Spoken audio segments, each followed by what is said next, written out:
आज से करीब 100 मिलियन ईयर्स पहले इस धरती पे इंसानों का कोई नामो निशान नहीं था और कुछ भयंकर जानवरों का राज चल रहा था इस पूरे प्लेनेट पर, डायनासोर।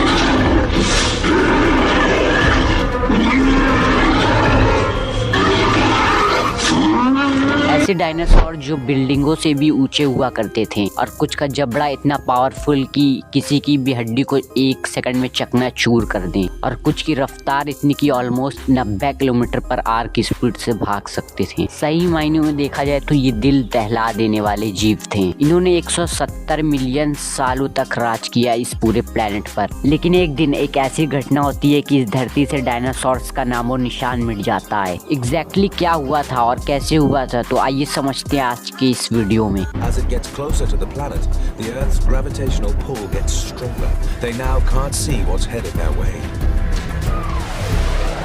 साइंटिस्ट को जो पहला डायनासोर का फॉसिल मिला था वो करीब 270 मिलियन ईयर्स पहले का है, और अब तक 10,000 से भी ज्यादा फॉसिल्स खोद के निकाल चुके हैं, और इसमें से तकरीबन 900 अलग अलग डायनासोर्स की स्पीशीज खोजी जा चुकी हैं। अगर आप सोचोगे कि और कितना खोद के डायनासोर्स की स्पीशीज निकाली जा सकती हैं, लेकिन इंटरेस्टिंग बात यह है कि आर्कियोलॉजिस्ट 45 स्पीशीज हर साल खोद कर निकाल देते हैं। उनमें से ये कुछ डायनासोर्स की फोटोज आप देख सकते हैं।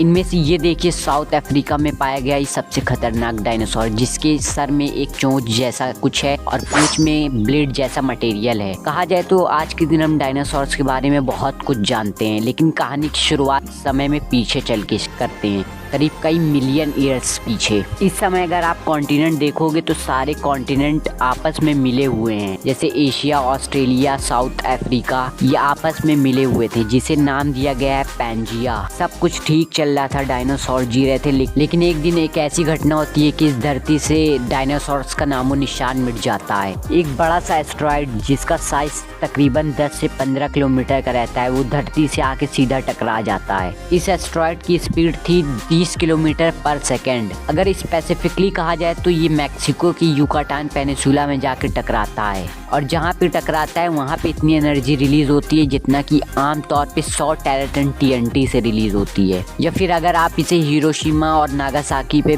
गिराए गए बॉम्ब से कंपेयर करो तो उससे 1 बिलियन गुना ज़्यादा एनर्जी रिलीज होती है। तो होता क्या है, जहाँ पे एस्टेरॉयड टकराता है वहाँ पे बड़ा सा गड्ढा हो जाता है, करीब 180 किलोमीटर तक का। इतना बड़ा धमाका था ये कि आसपास के जितने भी डायनासोर्स थे वो पलक झपकते ही ख़त्म हो गए थे। फिर बाद में जो एस्टेरॉयड के टुकड़े थे वो एक्चुअली में हॉट डस्ट की तरह बरसते हैं, और उड़ने वाले डायनासोर्स का भी अंत हो जाता है। कहा जाता है कि कुछ ही जानवर सरवाइव कर पाए थे, जैसे कि छिपकलियाँ, टर्टल्स, चिड़िया और मैमल्स, क्योंकि इन्होंने अंडरग्राउंड शेल्टर बना लिया था, या फिर पानी में चले गए, या बड़ी बड़ी टी ट्रंक्स के अंदर घुस गए। इन लेजेंडली मैमल्स को ही हमारा एंसेस्टर बताया जाता है।